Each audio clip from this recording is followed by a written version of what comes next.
Bom dia, meus amados irmãos em Jesus. Uma ótima quinta-feira para todos nós. Estamos aqui iniciando o nosso momento do Evangelho Diário, momento em que nos reunimos em um só coração, em um só pensamento, para juntos refletirmos o Evangelho segundo o Espiritismo, uma passagem dele, unindo com a obra 50 anos depois. Meus amados irmãos, antes de começarmos, vamos deixar aqui o nosso bom dia para todos que estão aqui nos acompanhando. Um dia de muita paz, um dia de muita serenidade. Vamos convidar a Jesus para estar presente conosco, rogando que o Cristo possa iluminar os caminhos para os nossos passos do dia de hoje, para que as nossas palavras possam ser um reflexo de Jesus, que a forma como enxergamos o nosso próximo também possa refletir a Jesus, que a forma como ouvimos o que nos chega também possa refletir ao Cristo e que o nosso coração esteja sempre em Jesus. Meus amados irmãos, hoje nós estamos aqui iniciando o capítulo 6 da obra 50 anos depois. O capítulo 6 ele é o penúltimo capítulo da obra.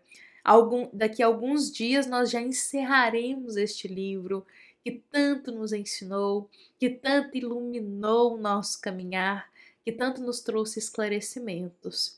E nós ontem até partilhamos aqui como iremos caminhar após o encerramento dessa obra. Só rememorando a todos os irmãos, quando encerrarmos 50 anos depois, iniciaremos o Evangelho segundo o Espiritismo, unindo com uma obra da querida benfeitora espiritual, Joana de Ângeles, mas nós também traremos aí, eu estou até aqui com a obra do meu lado, a obra Paulo e Estevão, uma grande obra, meus irmãos, uma obra que emociona o nosso coração. Inclusive, acho que vale até a pena eu partilhar algo aqui, que certa vez eu li de uma irmã que estava lendo, estudando essa obra, eu li o seguinte comentário, que Paulo e Estevão é uma obra que desidrata a nossa alma, de tanto que a gente chora, de tanto que a gente se emociona. E é verdade, a gente se emociona demais lendo Paulo e Estevão, é muito ensinamento, é muito esclarecimento. Então nós teremos um novo programa aqui no nosso canal no YouTube, da nossa amada Casa Espírita, onde nós estaremos estudando a obra Paulo Estevão aos domingos, de 15 em 15 dias. O primeiro vídeo sairá para todos nós no domingo, dia 14, meus irmãos. Ou seja, na semana que vem já estaremos juntos aí estudando Paulo Estevão. Então nós convidamos a todos os irmãos, já estamos até avisando com antecedência, para os irmãos que desejarem participar desse estudo, acompanhando parte a parte da obra, já reservarem aí o seu livro para estarem conosco. Mas, meus irmãos, vamos então retornar aqui para a nossa história, que ontem a gente parou num momento importante da obra. Momento em que Ovídio decide viajar para encontrar com o irmão Marinho, que ele ouviu falar, ele quer saber mais de Jesus. Só que Ovídio nem imagina que o irmão Marinho é a tua filha Célia. E meus amados irmãos, este capítulo 6, eu digo que ele inicia de uma forma especial e marcante para nós, porque Emmanuel trará um momento da vida de Célia que ela estará passando novamente por uma prova que não é fácil passar por ela. Lembremos que alguns dias atrás a gente refletiu aquele momento triste que Célia passou diante daquela mentira que a filha do dono da hospedaria contou, dizendo que o filho que ela teve era do irmão Marinho. Irmão Marinho eu coloco entre aspas para a gente relembrar. E aí Célia não podia desmentir que ela não era irmão Marinho. E aí virou todo aquele contexto complicado, não é mesmo, da história. Então Célia acabou sendo expulsa do mosteiro e pegando essa criança para poder criar, não é mesmo? Lembremos disso. Então Célia ela vai estar dedicando esses anos da vida dela a Jesus e também cuidando dessa criança, como se fosse filho dela realmente. Só que os anos vão passar, o tempo vai passar. E essa criança ela irá falecer. Então, mais uma vez, na vida, nessa existência, Célia vai se deparar com a morte de um ente querido, de uma criança que ela cuidava como filho. Então, mais uma vez, ela vai se deparar com a perda de uma pessoa amada. E ainda pequenino na existência. Isso vai mexer muito com o coração dela. Muito. E nos momentos angustiosos que Célia se elevava o coração para a prece, em um dia o avô dela, em espírito, Quinéio, vai aparecer para ela. E lembremos que isso era algo comum de acontecer, porque em outros momentos da história, Célia está orando, muito triste, e Quinéio sempre aparecia para ela e lhe destinava palavras de esperança e de consolação. Então, dessa vez não foi diferente. Célia, após a partida do pequenino, que ela criava como filho, Quinéio em espírito irá aparecer. E Quinéio ali dizendo que era o momento daquela criança partir. Por outras palavras, Quinéio vai partilhar que essa era a prova que o espírito do Ciro escolheu. Porque aquela criança novamente era Ciro reencarnada. A gente também viu isso em algumas reflexões anteriores. Ou seja, Ciro teve 2 reencarnações muito breves aqui na Terra. Muito breves. Então ele teve poucos anos de vida, logo desencarnou, o intervalo curto no mundo espiritual, reencarnou e desencarnou novamente. Então, assim, numa mesma existência, um espaço muito curto de encarnação. E aí, Quinéio, ele estará ali diante de Célia e explicará que isso foi escolha do espírito do Ciro. O espírito dele precisava dessas encarnações mais curtas aqui na Terra. E Quinéio vai, na verdade, revelar para Célia o seguinte, que em outras existências, há séculos e séculos atrás, Ciro tinha sido uma pessoa muito cruel, mas muito cruel. Tinha feito coisas horríveis. E quando o espírito dele, após essas vivências horríveis, decide aceitar uma existência para cumprir as provas regeneradoras, que o espírito dele não aceita e se deixa levar pelo suicídio. Então, o espírito de Ciro, em suas últimas existências, tinha sido suicida. Então, por ele ter essa bagagem espiritual aí, ele escolheu ter encarnações pequenas, breves, para ele conseguir depois valorizar uma encarnação. Olha que interessante essa visão do mundo espiritual, esse esclarecimento. Porque muitas vezes nós enxergamos certos desencarnes como prematuros, como jovens demais, e muitas vezes o nosso coração até se revolta pensando, nossa, mas era tão pequenino, tão pouco tempo de vida e já desencarnou. Muitos corações se revoltam com Deus diante dessas situações que na Terra a gente ainda vê muito.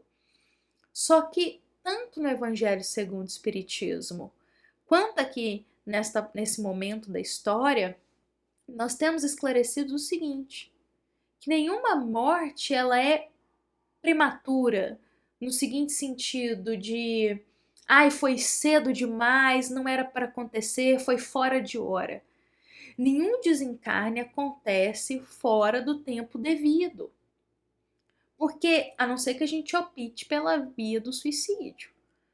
Mas, meus irmãos, todos nós temos o nosso tempo de chegada e o nosso tempo de partida aqui na Terra. Então, muitos de nós escolhem ter breves anos aqui para cumprir algo que temos, um dever e um compromisso, outros já escolhem mais anos, mas tudo isso depende do que o nosso espírito precisa passar, do que o nosso espírito precisa aprender e vivenciar.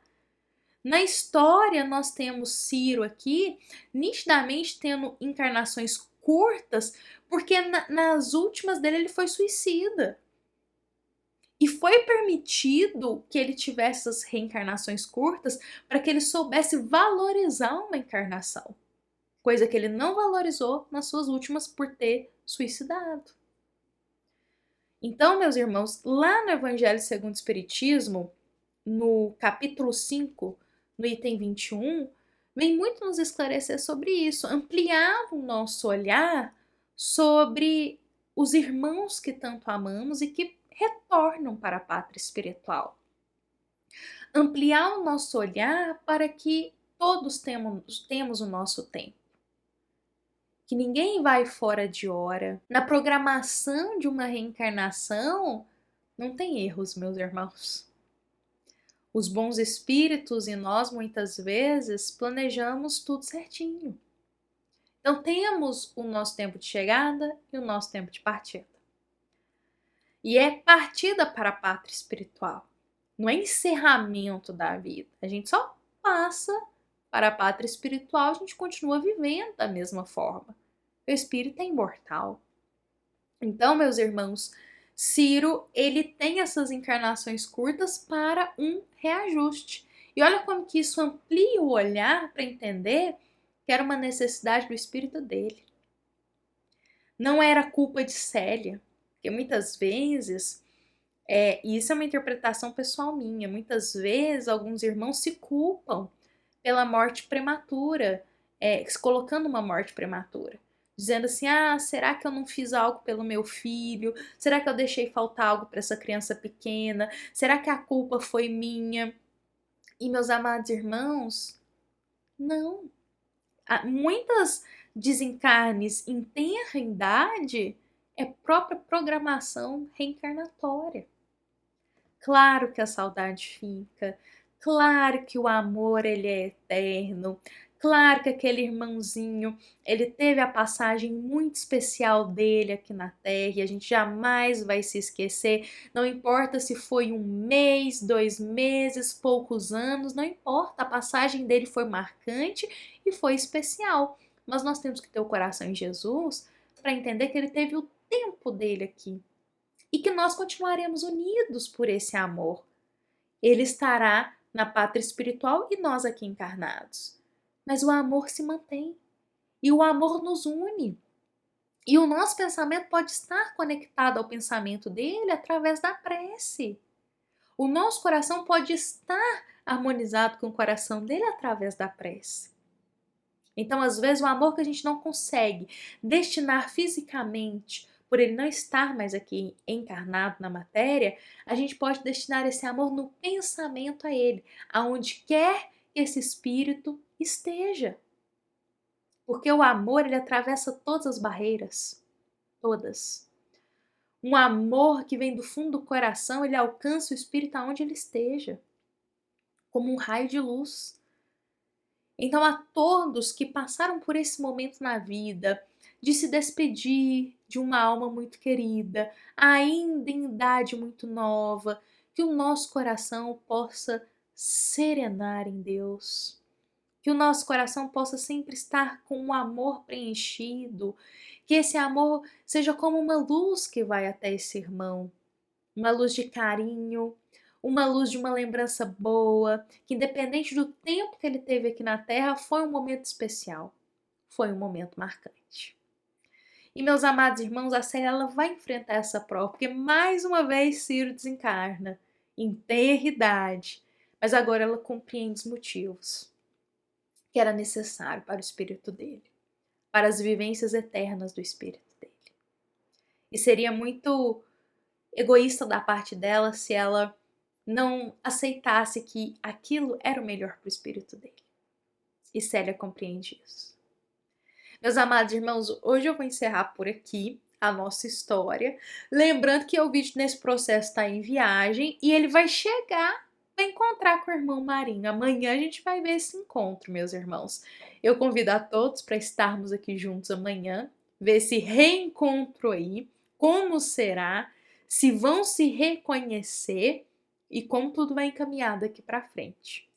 Eu aguardo a todos amanhã para o nosso Evangelho diário, que possamos encerrar com o nosso coração em Jesus, nos lembrando que esta é uma mensagem da nossa amada Casa Espírita, Luiz Gonzaga, da cidade de Luminárias, para todos nós que aqui estamos presentes. Fiquemos em paz, fiquemos com Jesus, meus irmãos, que assim seja.